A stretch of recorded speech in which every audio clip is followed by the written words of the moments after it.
What's going on mga kumpare? It's been a while bago nakapag-upload ulit ng video si Padre. Medyo pagpapasensya niyo mga kumpare ha, medyo naging busy tayo. Anyways, ngayon ay pag-uusapan natin si San Jose. Espesyal na tao para sa ating lahat. Most especially to all of us, Oblates of St. Joseph. Sino nga ba si San Jose? Paano ba natin siya makikilala? At ano ba nga ba ang espesyal pagdating sa kanya? Ano ba ang mga bagay na ating matututunan mula kay San Jose? Atin munang balikan at kilalanin si San Jose. As many of us know, Saint Joseph is a biblical figure who is believed to have been the foster father of Jesus. He was the spouse of our Blessed Mother, and most especially, he was the carpenter, a hardworking one, and a great father. He lived in the city of David's descendants, Bethlehem. But months prior the Annunciation, he was residing in Nazareth. Trivia lang mga kumpare, Saint Joseph is the patron saint of the Universal Church, unborn children, fathers, workers, travelers, patron saint of immigrants, and patron saint of a happy death. Another trivia mga kumpare, the 13 New Testament books written by Paul, the epistles, make no reference to him at all, nor does the Gospel of Mark, the first of the Gospels. Joseph first appears in the Bible in the Gospels of Matthew and Luke. Upon knowing Mary was already pregnant, he decided to divorce her quietly, for if it were made public, Mary could have been stoned to death. But this did not happen because an angel appeared and Joseph followed and obeyed the will of God. Alam niyo mga kumpare, ngayong taong ito, idiniklara ni Pope Francis ang Year of St. Joseph. Kaya naka-t-shirt si Father ng Year of St. Joseph. Ito ay nagbigay daan upang mas lalo pa natin siyang makilala, lalo na ngayong panahon ng Year of St. Joseph. Ito mga kumpare, sa isang apostolic letter ni Pope Francis na pinamagatang Patris Corde, with a Father's Heart, yan, nakasulat sa t-shirt, binigyan niya ng pagkilala si San Jose bilang isang mapagmahal, masipag, masunurin at matatag na ama. Inanunsyo rin ni Pope Francis ng ating Santo Papa na ang espesyal na taong ito ay nakalaan para kay San Jose. Ito ay nagsimula noong December 8, 2020 na magtatagal hanggang ngayong taon nito, December 8, 2021. And according to Vatican News, the letter also marks the 150th anniversary of Blessed Pope Pius IX's declaration of Saint Joseph as the patron of the Universal Church. Another thing mga kumpare, Pope Francis established this year of Saint Joseph so that every member of the faithful, following his example, may strengthen their life of faith daily in the complete fulfillment of God's will. At para sa kaalaman ng lahat, mga kumpare, ngayong May 1, ating idadaos at ang kapistahan ni San Jose ang manggagawa, Joseph the Worker. Kaalinsabay din ito.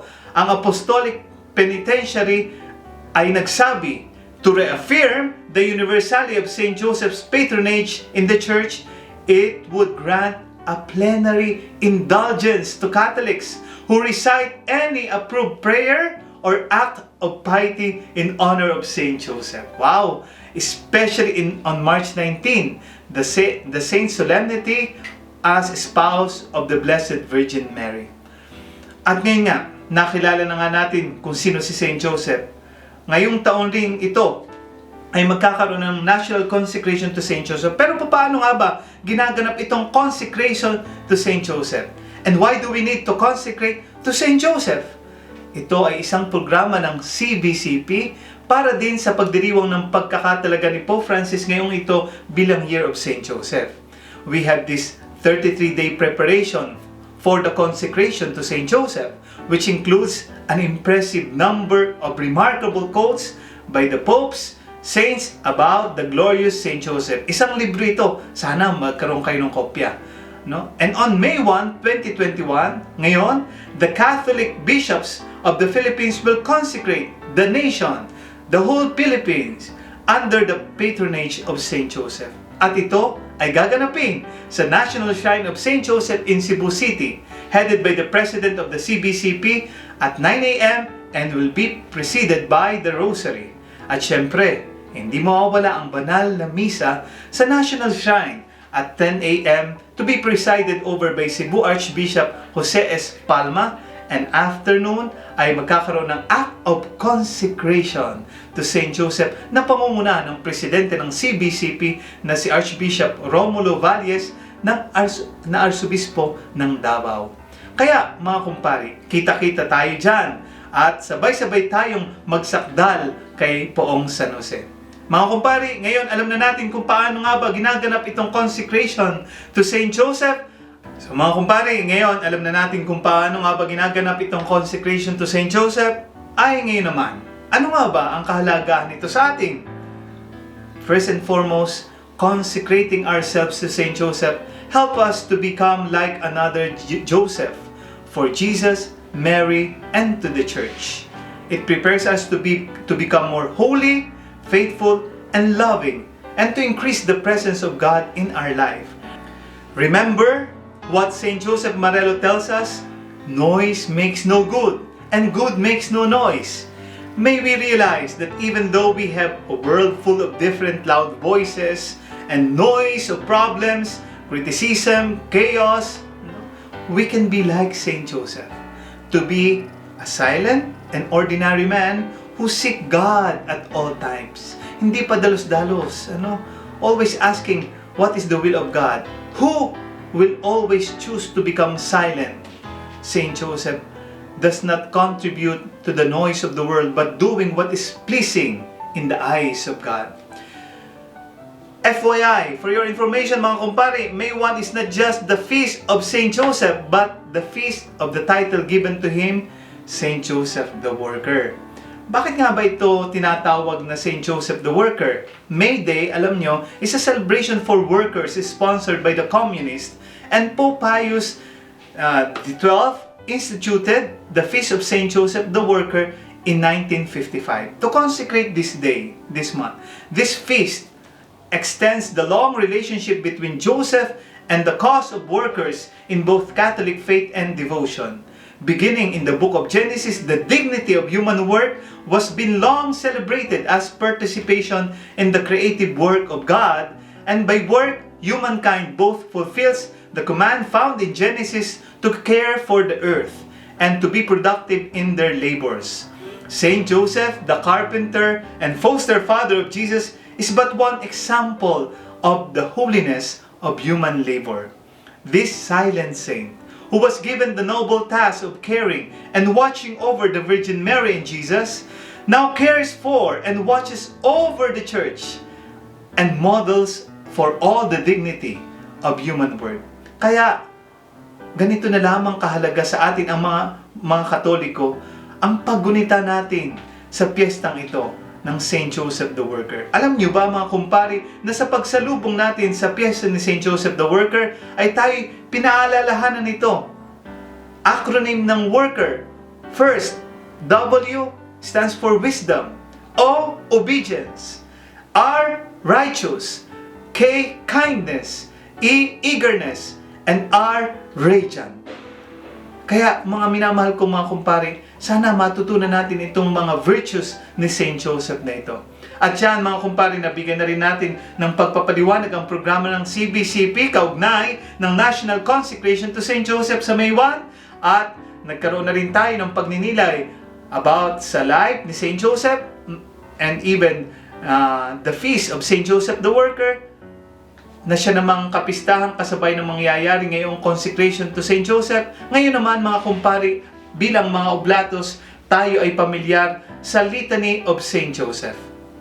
Litanya kay Poong San Jose. At marami sa atin ang nagtatanong kung ano nga ba, para saan ba ang mga litanya ng mga santo? Particular ay ang kay San Jose. Ang litanya kay San Jose ay ang titulo na ikabit ayon sa naging buhay ni San Jose, gayon din sa tulong ng tradisyon ng simbahan at ng Biblia. Ito ay mga litanya na aprobado ng simbahan na naaayon sa mga qualification ng mga ito ay siyempre ay nararapat na sumailalim ang mga ito sa buhay ni San Jose. Sinasabi at humihingi tayo ng panalangin sa mga titulo ni San Jose, hindi lamang upang ipanalangin tayo, pero bagkus ay tulungan din tayo ni San Jose na matulad ang kanyang mga katangian. At yun mga kumpari, ang definisyon kung ano nga ba ang litaniya kay San Jose. At kung para saan ito, hindi lamang ito mga titulo para o mga halimbawa na ipinakita sa atin ni San Jose na nararapat nating isabuhay at gayahin, kundi ito ay mahalagang pagpupugay sa ating mahal na santo. At yun mga kumpari, talaga namang punong-puno tayo ngayon ng mga facts at information, talagang marami tayong malalaman kung ating babalikan ang naging buhay ni San Jose. At ito unti-unti nating hihimayin at ipaalam sa inyo sa talakay natin sa bawat titulo ng litanya ni San Jose. Sana si San Jose hindi lamang estatwa na ating pinipintuho, ating hinahawakan, sana tayo mga Kristiyano ay tinutularan natin lahat ng mga halimbawang ipinakita sa atin ni San Jose. Yan! Sana nag-enjoy kayo mga kumpari at madami kayong napulot sa ating vlog na ito. Magkikita-kita muli tayo sa susunod na episode natin na ito na All About Joseph. Tiyak marami pa kayong matututunan patungkol sa kanya. Pero bago tayo magtapos, ay pinaalala ko, don't forget to like, share, and subscribe to our YouTube channel, Kumparing Joseph. At huwag kakalimutang magsakdal kay San Jose. Iti ad Joseph. Go to Joseph. Stay happy, live humbly, and be holy.